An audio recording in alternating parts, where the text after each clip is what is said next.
le voyage initiatique. Les neiges blanches de l'Himalaya. Les épices du marché de Katmandou.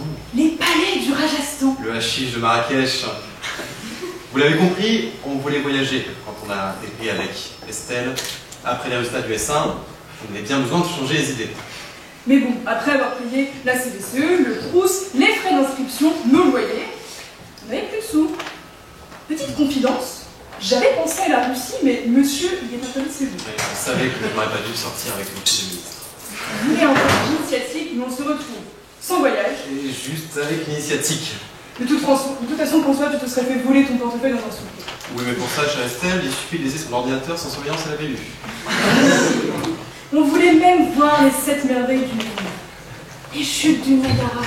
La goutte du plafond de l'Amphi 3. Les aurores boréales du cercle polaire. Les cours de rattrapage à 22 h du soir.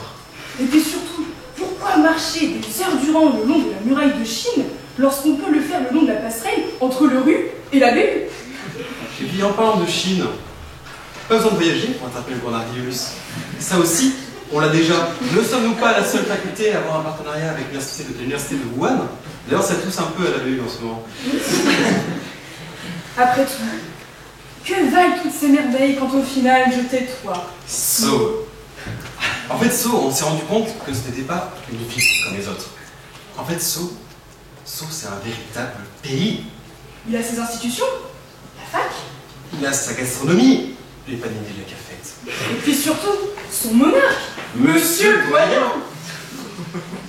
Et ce monarque y applique une politique d'ouverture sur le monde. Pourquoi aller à Sciences Po quand on peut aller à Sceaux? Sceaux, c'est une terre d'accueil. Nous en sommes bien heureux, nous autres provinciaux à Sceaux, on se croit comme chez nous, en mieux. Moi par exemple, je suis de Rouen. Oui, j'ai voulu la jouer à la Balzac, j'ai quitté ma province pour conquérir Paris. Bon, j'ai dû me contenter de Sceaux. Et tu sais, cette petite odeur, ce miasme de l'amphideux, ça me rappelle les effluves de Lubrizol. Un vrai plaisir. Moi, je suis de Guadeloupe par exemple. Je sais, ça ne se voit pas. Il me suffit de me balader 5 minutes dans les coins de l'Amphidée B pour trouver des compatriotes. Et qu'est-ce qu'on se marre. Mais quand vous faites, c'est mal. Moi, pas de problème avec Aoulé. Ou je la connais Eugénette. Mais où je la connais Eugénette? En Moonmaster. Et voilà, je ferme les yeux, je me crois à Marie-Galante. Exactement, c'est ça François, t'as tout compris. Le voyage, ce n'est rien d'autre que des rencontres. Les rencontres d'un jour qui finissent en amitié de toujours. C'est un grand voyage, la licence de droit.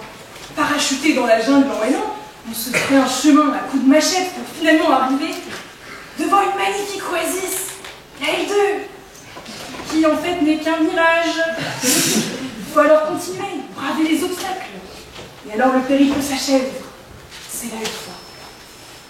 Ce ne sont alors que les prémices d'une grande aventure, réservée à un petit nombre d'entre nous. Des rencontres, oui. Mais voyager, ça coûte des sous. Et ici, à Sceaux, point d'Erasmus, ce voyage humaniste réservé à toutes les bourses et à tous les boursiers, nous ici, on tape dans du LLM. Legum Magister pour les latinistes.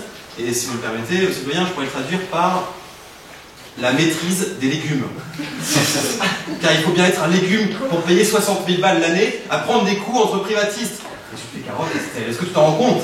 Oui, mais tu seras bien content de venir me voir à Londres malgré le Brexit. Brexit. Mais on parle de Brexit.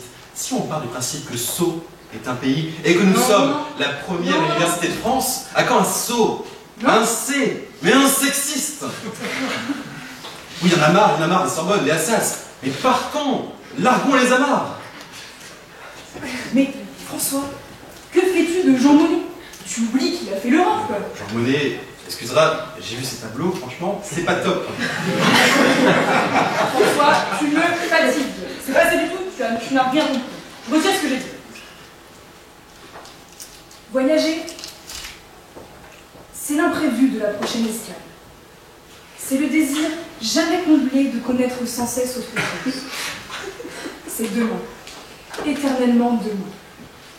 Et il n'est rien de plus beau que l'instant qui précède le voyage. Cet instant où l'horizon de demain vient toquer à notre porte et nous murmure doucement de faire nos valises. Alors mon cher François, faisons nos valises et continuons notre grand voyage.